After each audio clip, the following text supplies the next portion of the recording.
Thou shalt display the Ten Commandments in every public school classroom. That seems to be the order from the Texas Legislature. More today on the Texas Standard.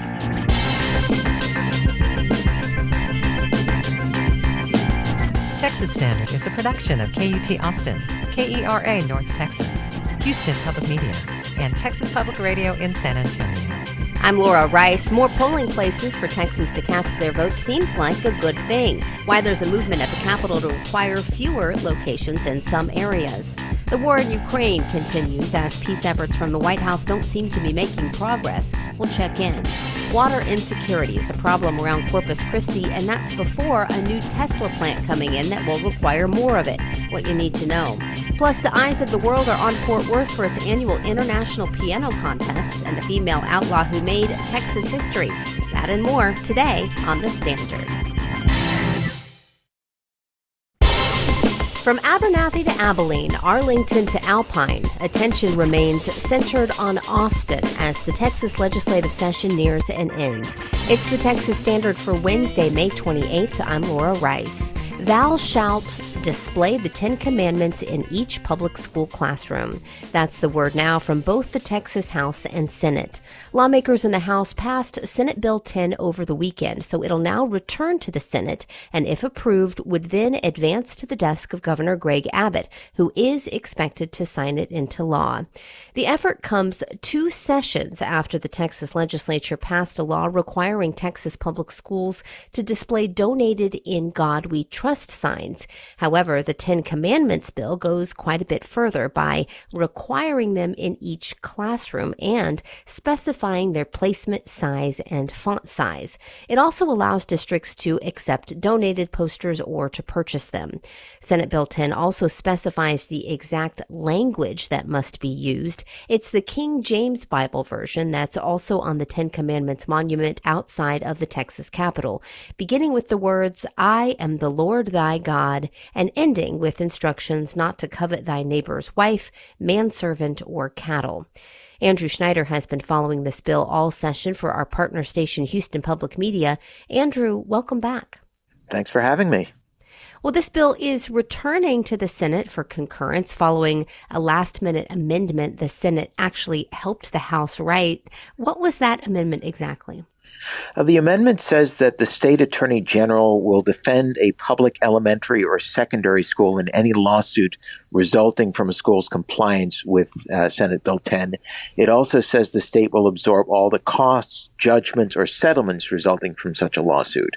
Oh, this is interesting. I mean, it's anticipating that will happen.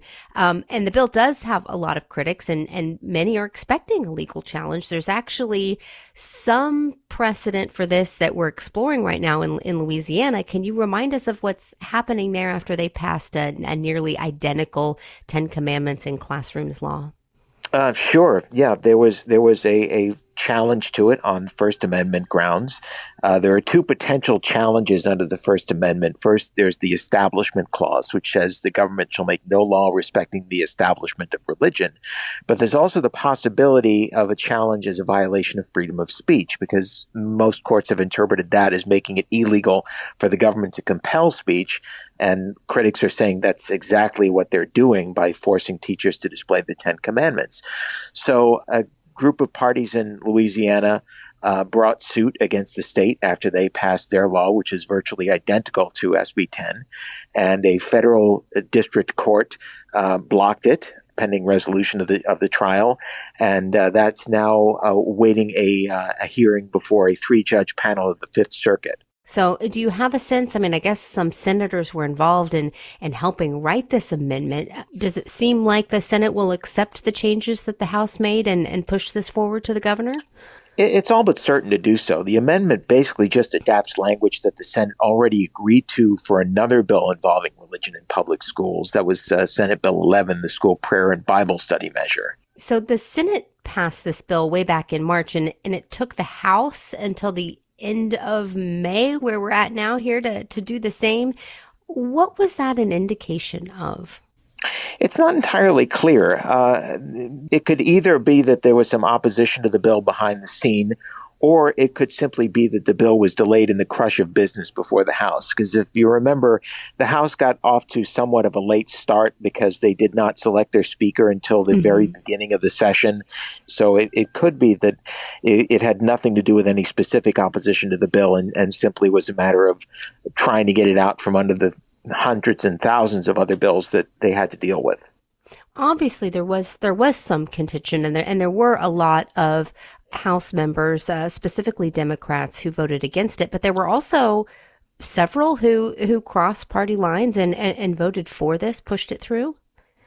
Yes, the one that stood out for me was Representative Harold Dutton of Houston, and he was one of the Democrats that raised an amendment on the House floor. He wanted to amend it so that in addition to displaying the Ten Commandments in English, that it would also be displayed in a total of 5 different languages. And in the end, the amendment was defeated largely because Representative Noble wanted a clean bill. She said so when she laid it out. That's Candy Noble. She's the sponsor in the House. But Dutton went ahead and voted for the bill anyway. And I think he and Representative Pena Raymond was one of the other ones who did so.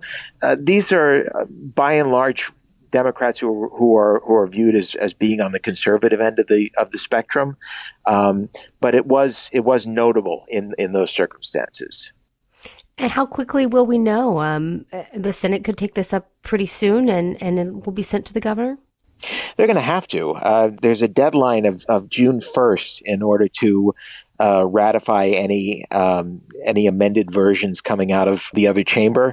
But the Senate just acknowledged receiving the amended version from the House on Memorial Day, so it can act any time before next Sunday.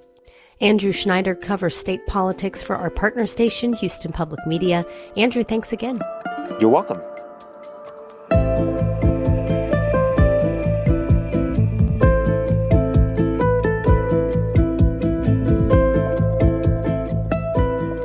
The Texas Legislature passed a law last session that dramatically increased the number of polling locations required in certain counties, even in areas where buildings were scarce and funding wasn't available to fully equip them. Smaller counties have chafed under the requirements of this policy for the last 2 years. Now, a new bill has passed both chambers, and it would roll back the 2023 law. The bill is now headed to the governor's desk and set to become law. Natalia Contreras reports for Vote Beat in Texas. Natalia, welcome back. Hi, thank you for having me. All right, let's dig a little deeper. What happened in 2023 and why are lawmakers undoing it? Yeah, so this happened in 2023. Lawmakers added an amendment to the election code that essentially just wording made it really difficult for several counties across their state, nearly 100 counties that use the countywide polling place program to combine small voting precincts into larger ones. And so it made it really difficult for election officials. Last year, we reported that during the primary, those election officials in those counties, nearly 100 counties, had to scramble to find additional polling locations, workers, and equipment. And in theory, that sounds easy, but in some areas, some rural areas where there's just farmland, there are no facilities. There's no public buildings that they could have used for this. And so that's why combining smaller precincts into larger ones becomes a necessity for some of these counties. And so that law prevented that from happening. And so we're talking about counties that are usually rural, but then have, a hub, in the center. And, we have different counties with different sizes in Texas. And so it affected some of those. I would think that more polling places would be a good thing. And especially when you describe some of these counties, I'm guessing some people might have a long way to travel to get to their nearest polling location. Was this meant to address that, but the headache wasn't worth the payoff? Is that kind of what lawmakers found? In 2023, lawmakers were actually trying, to fix some of these issues, but just wording got in the way and created just chaos, just because of how the law works. But as you were saying, yes, in theory, more polling locations is always great.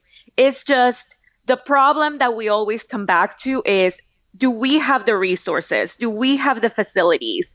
Do we have the funding, right, to equip more locations? So I think that it's really important that people understand that, this fix to that problem in 2023 doesn't mean that election officials are lowering the number of polling locations in your county. It just makes it easier for them to find them, to equip them, and to staff the locations that they are running right now, as opposed to trying to find polling locations in areas where there's just not a building, and polling locations are supposed to be secure and accessible. And so you can't just have a polling location in someone's house or in a barn, so there are different practical things that we have to think about when lawmakers are passing these types of laws. So are most people happy with this fix? They say it sort of it fixes what it needs to from last session, but still makes voting more accessible to more people. Yes. So this election officials are very happy with this. Like I said earlier, this doesn't mean that your county is going to lower the number of polling locations. This allows election officials to continue to staff the same number of polling locations that they have for years. Natalia Contreras reports for Vote Beat in Texas. Natalia, thanks again. Thank you.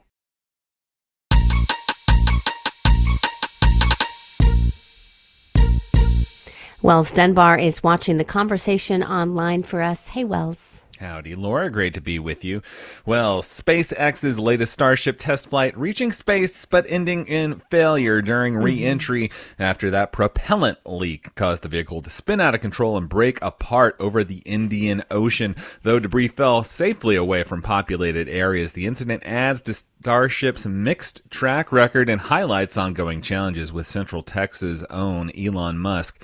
The challenges he faces in trying to create a reusable rocket. Our friends and listeners are sharing their opinions on our Facebook page there. Sylvia Majerel Fritz says Musk needs to stop this SpaceX crud because of all these explosions. They kill sea life as they fall into the ocean, not to mention the amount of littering that is occurring on the seafloor, possibly killing rare corals and fish. Enough already. Hot take there from one of our friends online there. And of course, that's just one story we're eyeing today, Laura. Lots more happening out there, of course, including the final days of the Texas Legislature. Ooh, there's a tongue twister. I'll be back with more reactions about that and other stories later in the program. All right. We appreciate you, Wells. And there's more Texas Standard just ahead, including a check-in on the progress of the war in Ukraine and peace talks. Support for Texas Standard comes from the online UT High School, offering a full-time diploma program for remote, asynchronous learners throughout Texas. More at highschool.utexas.edu/tuition-free. Business and Your Money on the Standard. David B. here. Since March, the clock's been ticking down since Southwest Airlines announced the end to its long-standing free two-checked bag policy. But that day has finally arrived. Starting today, all flights will require a fee for checked bags. The price, $35 for the first bag, $45 for the second. Business, select, and active duty military still get 2 free checked bags. Price varies for A members of Southwest's loyalty program and Southwest credit card holders. This all marks the first time the Dallas-based carrier's 53 history the free bag policy's changed. Other changes include how the airline structures ticket pricing and an end to open seating for flights in 2026. The airline's long been considered a no-frills carrier, but in Texas, it's best known for offering flights to underserved airports inside the state and nonstops to some cities not used as hubs by competitors. Why the change? Well, Reuters says what's really driving it is the need for revenue growth while not losing core customers. Passengers, fasten your seatbelts. We'll be tracking developments here at the Standard.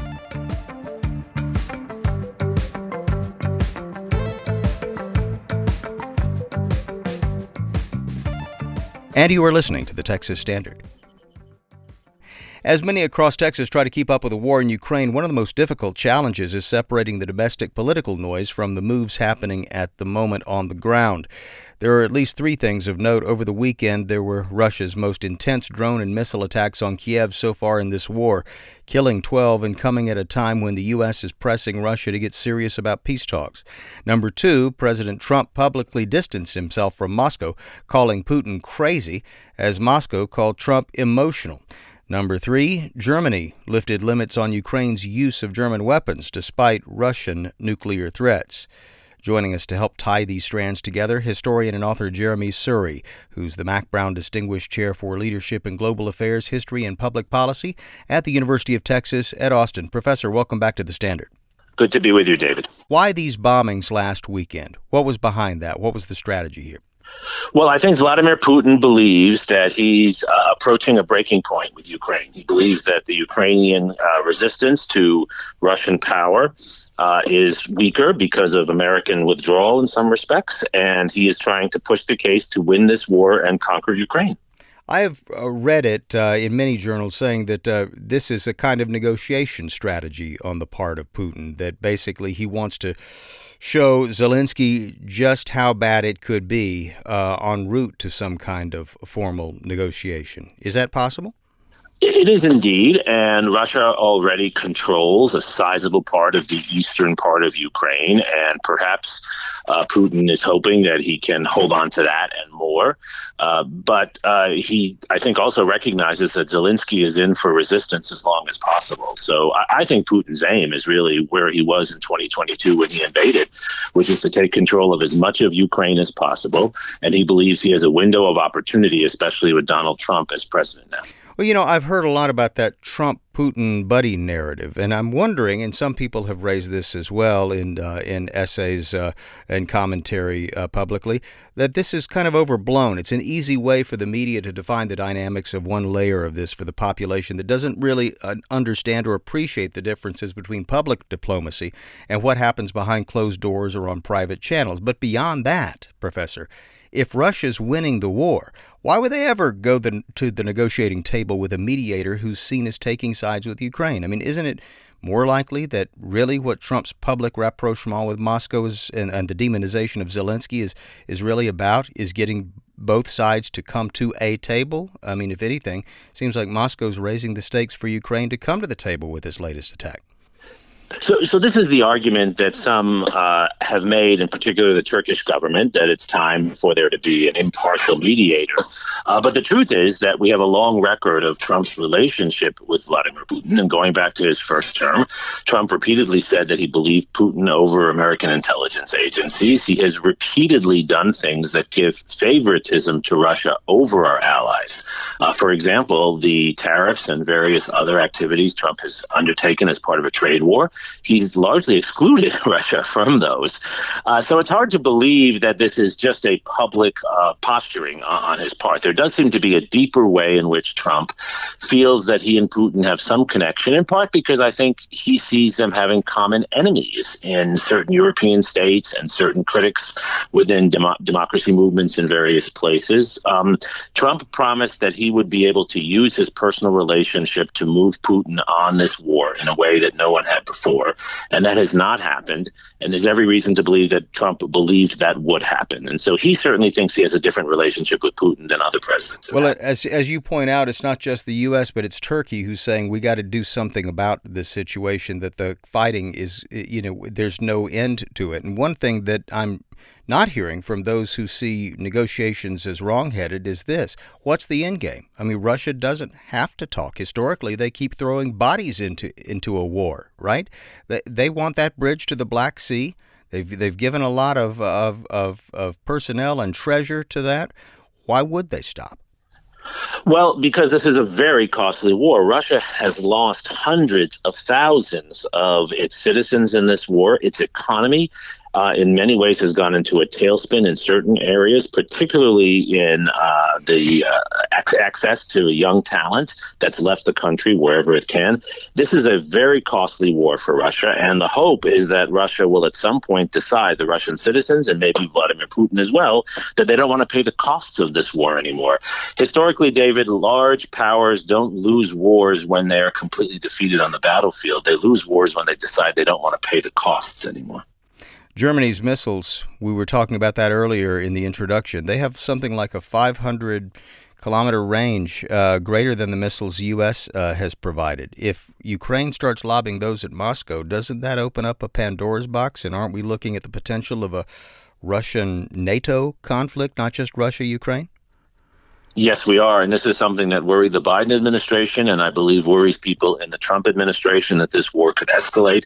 Early on in the conflict, Vladimir Putin threatened to even use nuclear weapons, and there's reason to believe he was serious about at least a tactical nuclear weapon if Russian forces were cornered. And so there is a real risk of this escalating, which is another reason why negotiations are important. I think the key point, David, is that negotiations are absolutely necessary, but they have to be undertaken with an end game that includes some security for Ukraine at the end of these negotiations. If we go back to the status quo ante, with Russian forces where they are today, there's no reason to believe that Putin won't invade again in the months after a negotiation. But is any negotiation going to end without Russia having that channel to the Black Sea? It's hard to know. I think it's probable that Russia will demand that under any circumstance, and it's likely that they would get that, but they would have to give other security guarantees to Ukraine, and NATO would have to give other security guarantees to Ukraine, and that's what has not happened yet. Vladimir Putin is unwilling to offer security guarantees and allow Ukraine to be secure from a future invasion. Jeremi Suri is an author and historian who's the Mac Brown Distinguished Chair for Leadership in Global Affairs, History, and Public Policy at the University of Texas at Austin. Professor, thanks so much for joining us. We certainly do appreciate it. David, it's my pleasure.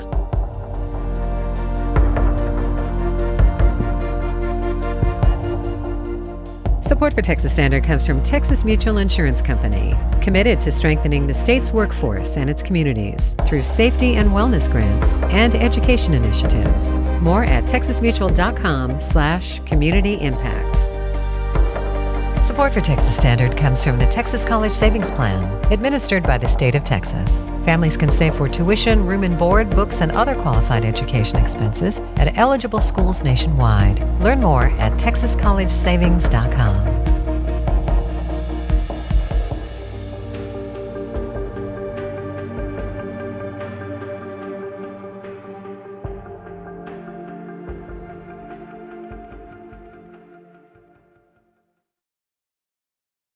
From the Texas Newsroom, I'm Alexandra Hart. Governor Greg Abbott has signed a law to end the so-called widow penalty. Some home and auto insurers have been raising the rates on people whose spouses have died by reclassifying them from married to single, thus defining them as a higher risk. Ann Bedore heads the Fair Financial Services Project for the nonprofit Texas Appleseed. It's important for people when they renew their policies after September 1, 2025 to ensure that for rating perspective, they're categorized as married. And if they were categorized as single or something else, we're hopeful that that change will lead to lower premiums. Bedore says it's difficult to know how many people in Texas are affected by the penalty, though she says there are over 1.1 million widows and widowers in Texas who could be vulnerable to such discrimination. 3 former Rockwall Heath High School teachers are facing a lawsuit over a punishment workout that hospitalized a cheerleader. KERA's Toluwani Osibamowo reports the student allegedly suffered the same muscle condition that hospitalized several football players at the school 2 years ago. According to the lawsuit, the teachers made cheerleaders do 50 burpees with push-ups because they were unhappy with the student's performance. The student at the center of the lawsuit allegedly had a doctor's note for strep, but teachers pushed her to work out anyway. A week later, she was hospitalized with rhabdomyolysis, a muscle condition that can damage the kidneys. The lawsuit says the teachers involved resigned after a district investigation found they broke district rules. This comes after dozens of football players suffered from the muscle condition in 2023, also after a workout assigned as punishment. The high school's head football coach stepped down and was also sued. I'm Toluwani Osibamowo in Dallas. A bill targeting cities over their homelessness policies failed this week in the Texas House. It would have penalized cities for not enforcing the state's ban on sleeping outdoors and allowed the Texas Attorney General to withhold sales tax revenue. South Lake Republican Representative Giovanni Capriglione says cities like Austin are not enforcing the state's ban on camping or sleeping in public places. The city of Austin and other cities seemingly are okay with these unsheltered individuals being in harm's way. And what this bill does is it continues the efforts to find them assistance in getting them out of these areas. Opponents of the bill argued it does not address the underlying cause of homelessness because it doesn't provide state money to get people into housing. They successfully pushed Capriglione to postpone the bill, effectively killing the measure. I'm Alexandra Hart from the Texas Newsroom. You're listening to statewide news from public radio stations across Texas. This coverage is only possible because of support from listeners like you. You can help sustain and grow Texas news coverage by donating to your local public radio station today. It's the Texas Standard. I'm David Brown. The city of Corpus Christi gets its water from two main sources, the Choke Canyon Reservoir and Lake Corpus Christi. Both of these reservoirs are located in the Nueces River Basin, and according to city projections, they could both run out of water by April 2027. To manage this issue, the city has implemented drought restrictions and is pulling water from other sources. And as all of this is happening, a new Tesla lithium refinery is under construction about 15 miles out from Corpus in Robstown. And as an article in the Texas Observer reports, this project is going to need a lot of water. Justin Dowd has been following this story. He joins us now. Justin, welcome to the Texas Standard. Thanks so much for having me, David. Can you tell us a little bit about this factory and how much water it's supposed to be, or they're planning on using? Absolutely. So the refinery is being built by Tesla. The goal is to produce lithium-ion batteries and to refine some of the material that would go into those batteries for the cars that everybody's come to know and that have become really popular. It's not known exactly how much water the refinery will use on a daily basis. Tesla hasn't been overly transparent about that, but according to initial filings, we think that it could be anywhere up to 8 million gallons a day. That's a lot of water. If you filled plastic water bottles with 8 million gallons a day every day, lined them up end to end, you would circle the equator of the Earth nearly 9 times in a month. So it's a lot of water. Is there any word on how this might potentially affect folks in the Gulf Coast region? I mean, what are you hearing from experts on this score? Sure. A lot of activists in the area are really concerned about the refinery's construction, but also just on industrial use generally. So they're worried about how much water use is being strained there. Like you said, both water supplies could be dry by 2027, but Lake Corpus Christi could be dry if everything goes right. They have until next year, summer of next year, June. Wow.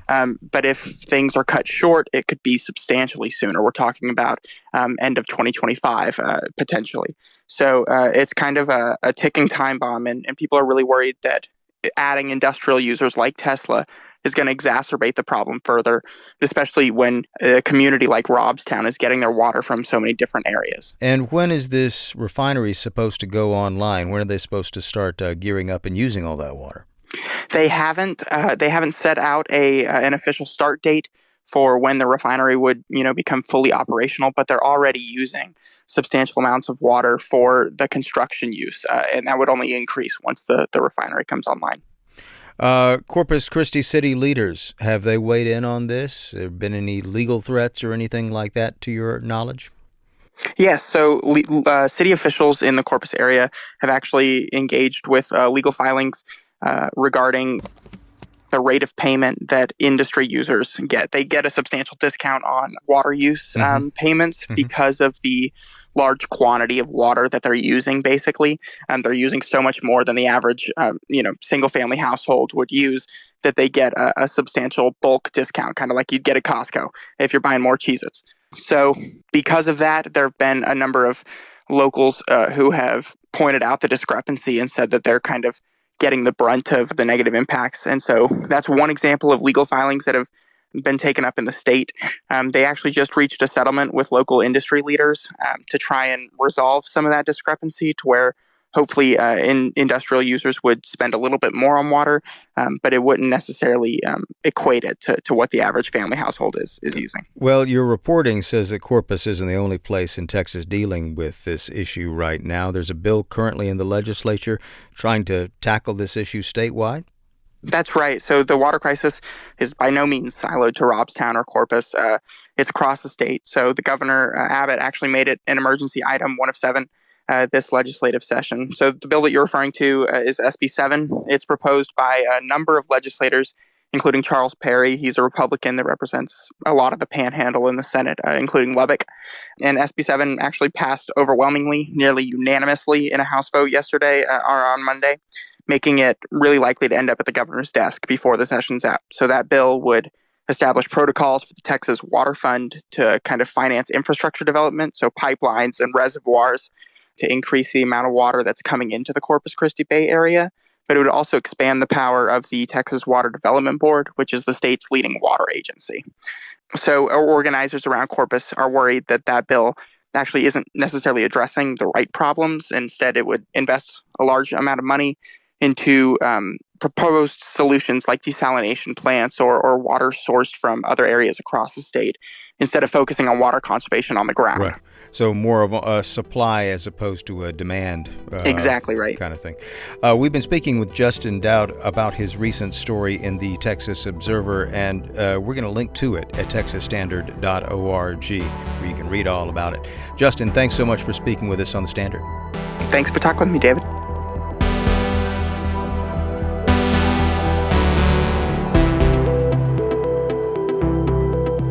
Support for Texas Standard comes from the beef-loving Texans at the Texas Beef Council, a community passionate about what they eat, where it comes from, and how it's prepared. Recipes and meal ideas at beeflovingtexans.com.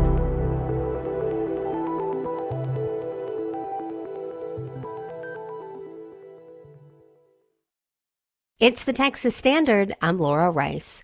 In the first round of Fort Worth's Van Cliburn International Piano Competition, every contestant plays the same piece. It's an original composition, and it's designed to show off the pianist's interpretive and creative skills. This year, like in those past, one of the judges wrote the new work. KERA's Bill Ziebel caught up with the composer. The new work by Venezuelan-born Gabriela Montero is called Ragtime, a play on words. It's sort of reminiscent of Rachmaninoff in some ways, but at the same time, it also has a sort of a ragtimey rhythm underneath it all. So then I thought, oh, ragtime, Rachmaninoff, perfect, ragtime.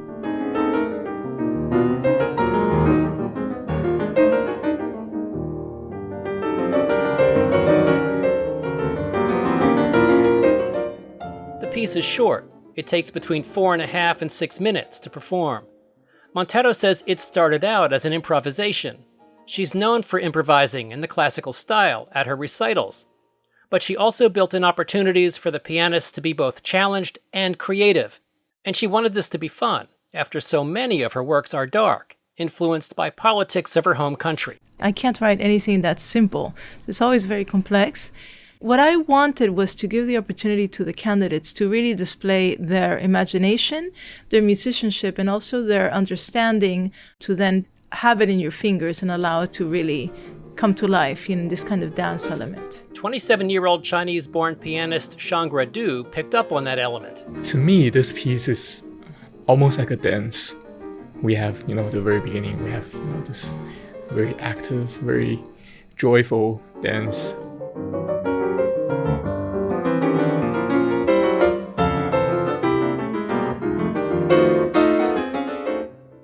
Pianist Du focused on that, while others like Aristo Sham, also from China, took the piece a bit faster. I love the fact that even in this sort of virtuosity, there is still so many emotions to be found within the little inflections and the little voicings.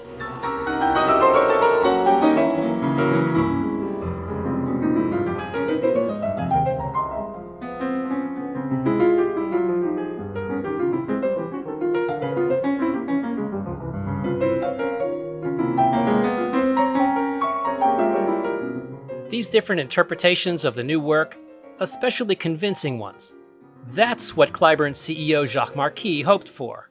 I want to see how the kids commit to something new, because in real life, they will be exposed to new repertoire and the engagement should be total. I'm looking at 30 candidates who got really engaged in the piece, and that tells me something about the candidates. Judges chose 12 semifinalists over the weekend. They'll announce who they thought best interpreted the new piece at the end of the competition June 7th.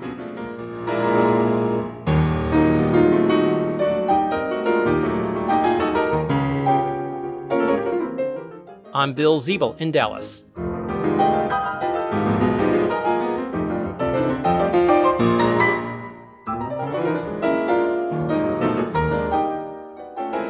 Texas during the late 1800s was the era of outlaws and Wild West shootouts. Most people envision a certain masculine figure when they think of those characters. But one woman, Belle Starr, was dubbed the Queen of the Outlaws. TPR's David Martin Davies digs back into history to bring us her story. Before she became a legendary outlaw, Belle Starr was Myra Mabel Shirley, born in 1848 near Carthage, Missouri. Her family was upper middle class with sympathies to the pro-slavery militias, and she was groomed to be a Southern belle. And she herself was sent to the local girls' school to kind of, learn Latin and Greek and how to play the piano and French and art and these types of things. Dane Huckelbridge is the author of the new book, Queen of All Mayhem, The Blood-Soaked Life and Mysterious Death of Belle Starr, the Most Dangerous Woman in the West. He says even as a young girl, Belle was fiercely independent and wanted to fight like her older brother, Bud Shirley. During the Civil War, when her brother became a bushwhacker, joined the Confederate insurgency in Missouri, she helped him out. She was essentially was a teenage spy doing reconnaissance missions, feeding him information because she had more freedom of movement as a young woman. Bud was killed by Union troops in 1846. Devastated by his death and the destruction of their property during the Civil War, the family relocated to Syene, Texas, a small settlement southeast of Dallas, and that's where she began her life that rejected gender conventions. The sort of independence and freedom and self-determination that she wanted, if she followed the law-abiding route, it just wasn't possible. And being an outlaw, she had the freedom to kind of do whatever she wanted. She could love whoever she wanted. She could take whatever she wanted. She could live wherever she wanted. Huckelbridge says Starr was a horse thief and fenced stolen horses. She also used her ranch in the Cherokee Nation as a hideout for other notorious bandits for a fee. Where she would offer the outlaws, including outlaws like Jesse James, the chance to come and hide out on her ranch and escape from federal authorities. So she made money from that. Huckelbridge says Starr wasn't just a sidekick dabbling in breaking the law, but actually leading a gang of men who were more or less subservient to her. And she certainly was the leader of this organized crime racket. There are stories that Starr took part in robberies, but that's unproven. But I'm convinced she did. There's one famous armed robbery that she was charged with. She ended up beating the rap and getting off. A witness, a girl who testified, pointed to Belle Starr and essentially said, "This woman robbed us dressed as a man." In public, Starr enjoyed playing the part of the flamboyant criminal. She would dress in black velvet and wore a large cowboy hat affixed with a massive ostrich feather. And it was a get-up. She saw herself as a lavish gangster dressing in fine clothes to be feared and respected. Huckelbridge says the violence of the Wild West was a major part of Starr's life.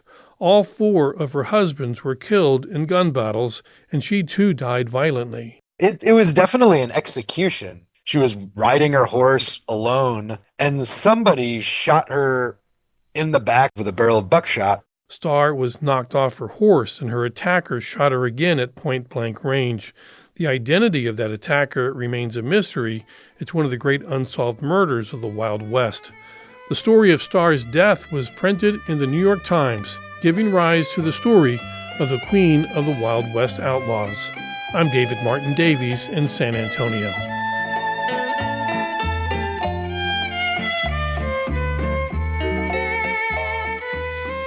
In just over 2 weeks, Texas Standard will be in Abilene for the Children's Art and Literacy Festival, and we're planning a program that will be interesting for adults, but made for our listeners in the back seats of the car. Are you a kid who listens to the Texas Standard, or do you know one? We'd love to hear from you. What questions do you have about Texas, about politics, about technology, about anything we can help you sort through? You can reach out via our Contact Us page, and you can learn more about our shows on the road celebrating our 10th birthday at texasstandard.org/birthday. You can also leave us a birthday message like this one. Hello, my name is Zyla Rendon, and I'm from Austin, Texas, and I want to wish the Texas Standard a happy 10th birthday. Send us some 10th birthday love and find out if we're coming to your neck of Texas at texasstandard.org/birthday. Hey, what's cooking? Make sure to join us as we check in with Texas's top taco journalists to hear about the latest innovation stories and the people behind many a Texan's favorite go-to. It's Mondo Rayo with the Tacos of Texas, Thursday on the Texas Standard. Support for Tacos of Texas comes from HEB. Support for Texas Standard comes from UNT, offering an online MBA with specializations in business analytics, HR management, and more. Classes start every 8 weeks. Details at online.unt.edu/MBA. This is the Texas Standard. I'm Laura Rice. As President Trump has scaled up the use of the military at the southern border, the Army has deployed a growing amount of equipment that's usually used for war. That includes surveillance systems and armored Stryker combat vehicles, and it's led to questions about whether those tools are the right ones for the job. Carlos Morales of the American Homefront Project reports from Presidio, Texas. The Big Bend area of Texas is a vast expanse of desert shrub, imposing mountains and wide open spaces. And along the border here, Army First Sergeant Ruben Gaeta overlooks a narrow strip of the Rio Grande. A little bit down the river, they call it the fishing spot. It's one of the hot spots traditionally. The fishing spot, Gaeta says, is where Border Patrol agents watch for people attempting to cross the border. Just behind him, a Stryker scans the horizon. The roar of the armored combat vehicle filling what's typically a quiet scene along the border here. The nearly 20-ton vehicle has been used in Iraq and Afghanistan. They sit on 8 wheels, can carry 11 soldiers, and reach speeds up to 60 miles per hour. The ones dispatched to the border are equipped with a high-powered camera system. It's got really good capabilities to zoom in really far. Gaeta points to a building a few miles off into the distance on the Mexican side of the border. Like in that compound, we could see, like as close as me and you are right now, you could see the person and what they look like. The Army says roughly 100 Strykers are spread across the border, playing a critical role in its effort to assist Border Patrol agents. The Trump administration has designated roughly 230 miles of the border as a military zone, where Defense Secretary Pete Hegseth says troops now have more authority. If you see guys in camouflage now with binoculars or in Stryker vehicles with rifles, they have the authority to detain illegals temporarily and assist Border Patrol and hand them over. But that goal doesn't require such a large, heavily armored deployment, says Jennifer Kavanaugh. She's the director of military analysis at Defense Priorities, a D.C. think tank. And while Kavanaugh says she's not against using the military to protect the country's borders, in this instance, the threat just isn't there. It's not clear, objectively, that the number of people trying to cross the border right now exceeds the capacity of the law enforcement presence in the border states. And the Stryker vehicles aren't armed. So it is about appearance. It's not about necessarily deploying their capabilities. In April, General Gregory Guillot, the head of U.S. Northern Command, spoke to a House committee about the deployment, which comes at a time when the number of people apprehended at the U.S.-Mexico border is low. It's a number that's been trending down for the last year and a half. The initial results of sealing the border have been fantastic if you look at the stats, but we need to make sure that that's lasting and it goes through all the cycles of illegal migration that we see, seasonal, and I think that will take probably a couple of years. And that gives Kavanaugh pause. She wonders what a years-long deployment to the border means for the country's ability to respond to crises elsewhere. In my view, it makes a lot more sense to protect and preserve military resources so that if a crisis did occur, a real crisis that affected U.S. interests, we would have the vehicles and the personnel to respond in the optimal way. The Trump administration plans to expand its use of the military. Recently, the Department of Homeland Security asked for 20,000 National Guard troops to help with deportations. The Pentagon says the border mission has cost $525 million so far. I'm Carlos Morales in Presidio, Texas. This story was produced by the American Homefront Project, a public media collaboration that reports on American military life and veterans. And you're listening to the Texas Standard.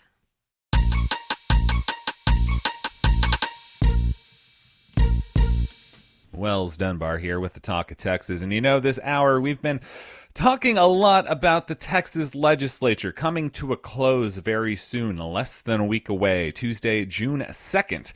Being the day the ledge is prescribed to adjourn sine die. And I was talking about this session of the 89th Legislature in today's newsletter, and specifically how we want to hear from Texas Standard listeners how they rate the legislature and their lawmakers this session, their priorities, and how they have delivered or not delivered on those priorities. And so we're looking to hear from folks literally. We would love our friends and listeners to go to texasstandard.org/talk, where you can upload your own thoughts directly to us, or we've even got a phone number if that's your thing.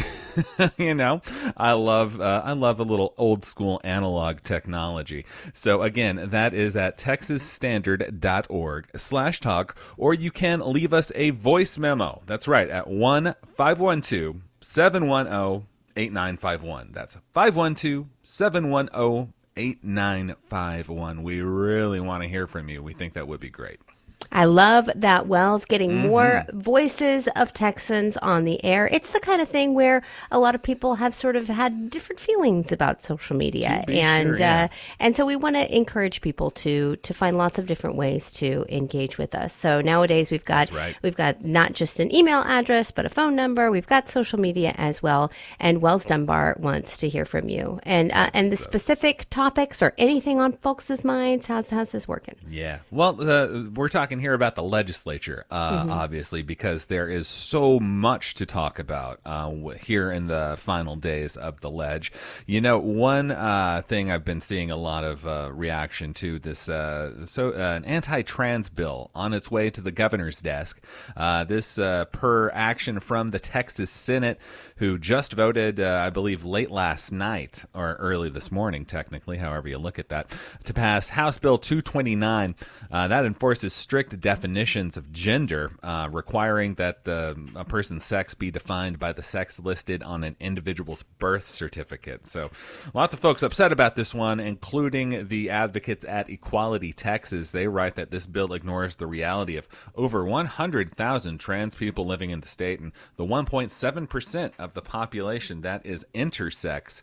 And they say that this bill may forcibly out trans and intersex people, potentially placing them in harm's way at a time when violence against trans people is on the rise. So many people watching that passage on its way to the governor's desk, where it is most likely to be signed into law.